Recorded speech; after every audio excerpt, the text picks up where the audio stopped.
Hi everyone. Welcome back to the class of Signatures Expressing the Self. Today I'm going to introduce the third chapter in Module 1. I Stand With You Against the Disorder, written by Janet Armstrong. Let's begin with Janet Armstrong. Janet Armstrong, an Okanagan Indian, is a writer, indigenous civil rights activist, and an educationalist who was born in 1948 on Okanagan Reserve in British Columbia. She is a Canadian author, educator, artist, sculptor, and activist. She was born and grew up on the Penticton Indian Reserve in British Columbia's Okanagan Valley and fluently speaks both the Syilx and English language. Armstrong has lived on the Penticton Native Reserve for most of her life and has raised her two children there. Janet Armstrong is a powerful spokesperson for Indigenous people's rights. The award-winning writer and activist, novelist, and poet, she has always sought to change deeply biased misconceptions related to Aboriginal people. Armstrong feels passionately that the best way to accomplish this is as a professor of Indigenous Studies, where she gets to research, develop, educate, and inform the minds of the next generation. She has been in the quest to change deeply biased misconceptions about the Aboriginal people. Armstrong also helps aid in the empowerment of all Native people by teaching them writing skills. Interestingly, she is also the grandniece of Hamishuma. She is the first Native American woman novelist. In 1989, she became the director of the Inokin School of International Writing, where she teaches writing classes. She is also a professor of Indigenous Studies and educates the mind of young people. She finds excitement and inspiration in teaching them as there are many new thoughts among them. I am extremely passionate about indigenous research that advances knowledge and will better guide environmental practices. I get excited when students are inspired and new insights occur, she says. Be it the classroom or the community, Armstrong cherishes the opportunity to enrich students across a wide variety of topics.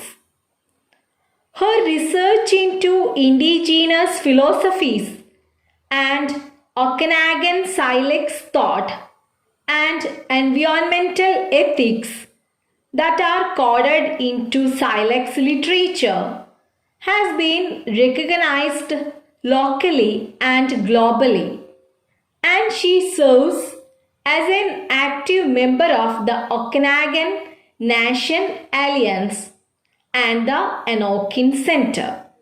Armstrong's objective is to develop a pride among the people about their independent culture and languages. She learned Indian languages and exhibits pride in her heritage. She believes that Western philosophy and education only serve to estrange or turn away the Indians from their culture and languages. Armstrong considers connecting individuals regardless of their sex, race, or class will make big difference. According to her, a democracy should respect and protect every individual's rights, and if a single person is denied them, it threatens the rights of others, including that of women, minority, and others. In 2013, she was appointed Canada Research Chair in Okanagan Indigenous Knowledge and Philosophy.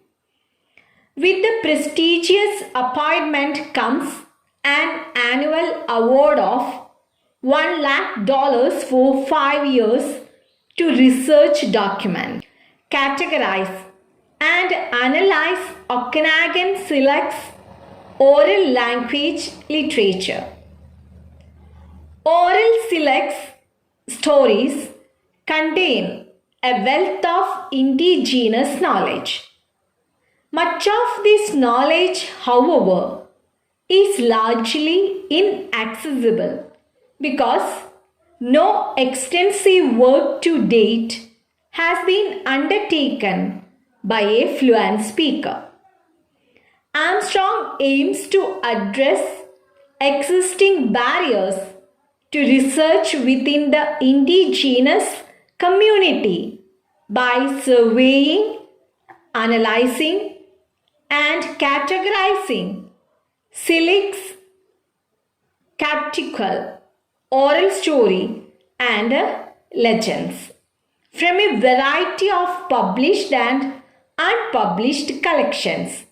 Armstrong analyzes Syilx traditional knowledge to inform and revitalize contemporary Syilx society, as well as to contribute to ecological and sustainability practices, and to link story knowledge to such areas as Syilx governance, land use, and health.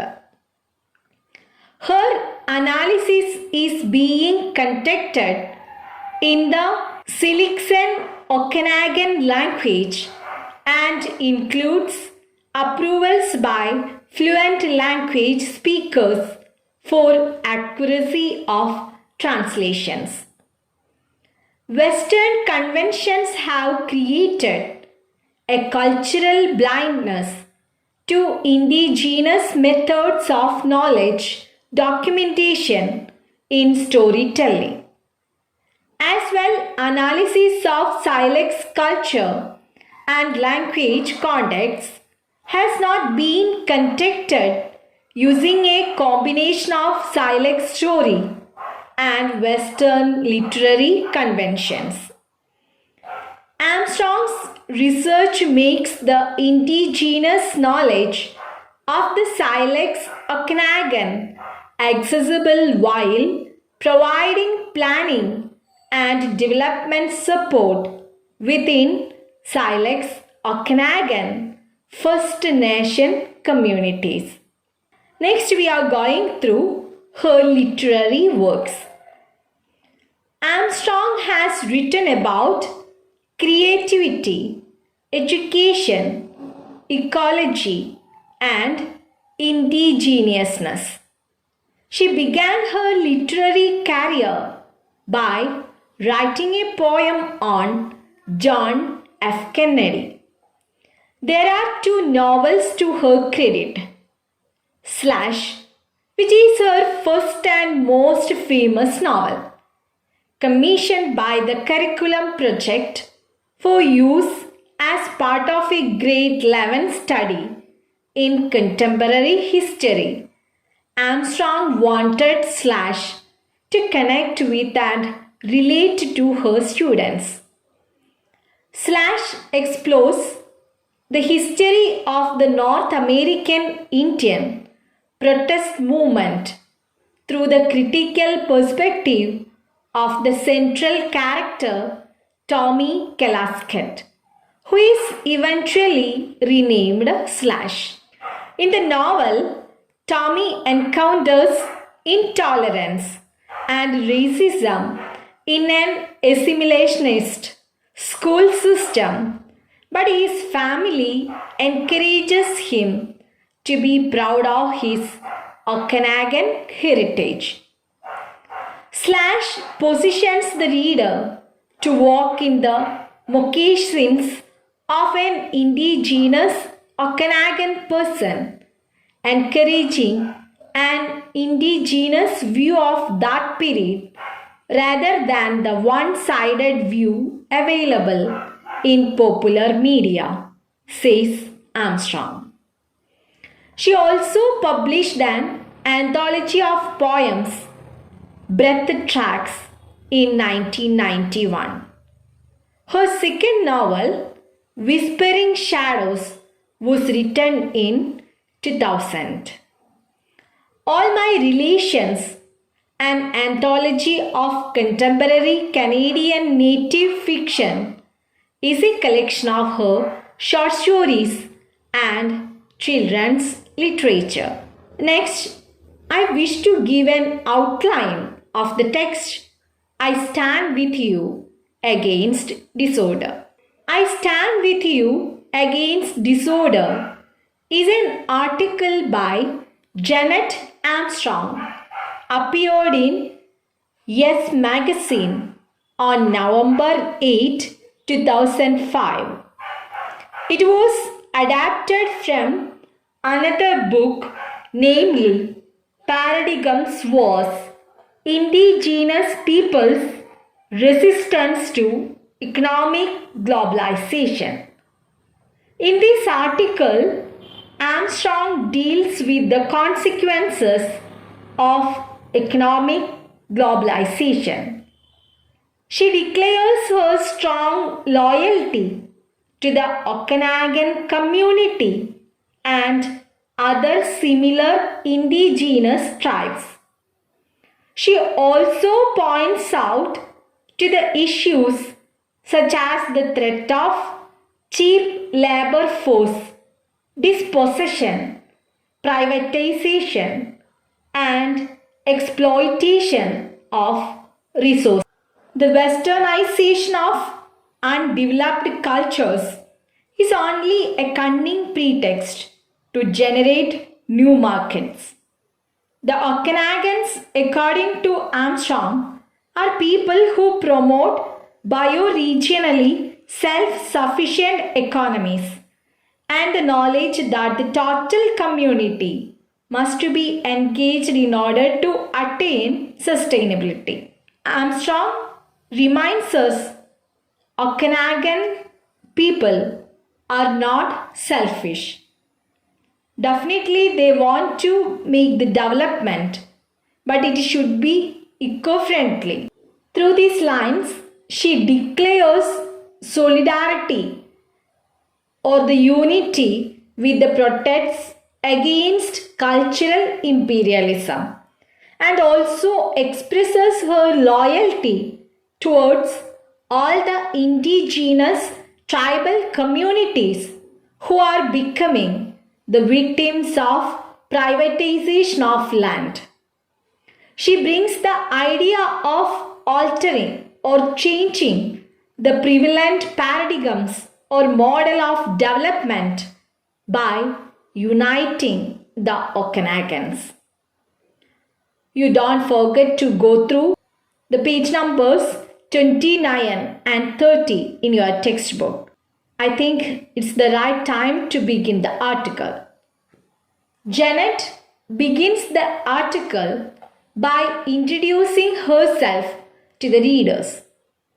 She describes the geographical and cultural features of her land. She introduces, I am from the Okanagan, a part of British Columbia that is very hot and dry.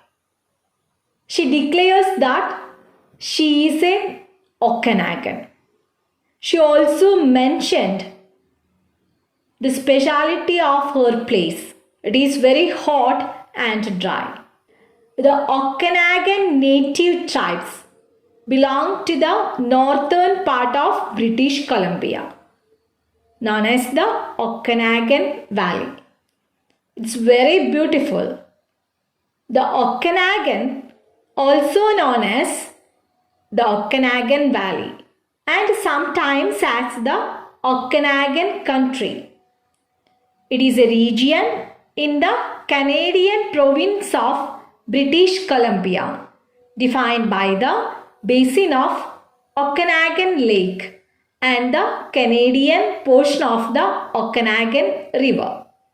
The region is known for its dry, sunny climate, dry landscapes, and lakeshore communities and a particular lifestyle. I hope all of you have got a clear idea about Janet Armstrong's place. Around her birthplace are two rocky mountain ranges. Which are they? The Cascades on one side and the Selkirks on the other. Besides these mountain ranges, we can see a beautiful river. The main river that flows through their lands is the Columbia. Have you heard about the river Columbia? The Columbia River is the largest river in the Pacific Northwest region of North America. The river rises in the Rocky Mountains of British Columbia, Canada. It flows northwest and then south into the US state of Washington, then turns west to form most of the border between Washington and the state of Oregon before emptying into the Pacific Ocean. The Columbia has the 37th greatest discharge of any river in the world. The Columbia and its tributaries have been central to the region's culture and economy for thousands of years. They have been used for transportation since ancient times, linking the region's many cultural groups. After that, she starts to speak about her maternal and paternal sides. Her mother is a river Indian, the Colorado River Indian tribes. It is a federally recognized tribe consisting of the 4 distinct ethnic groups associated with the Colorado River Indian Reservation. They are Chemehuevi, the Mohave, Hopi, and Navajo. They are living near the Kettle River.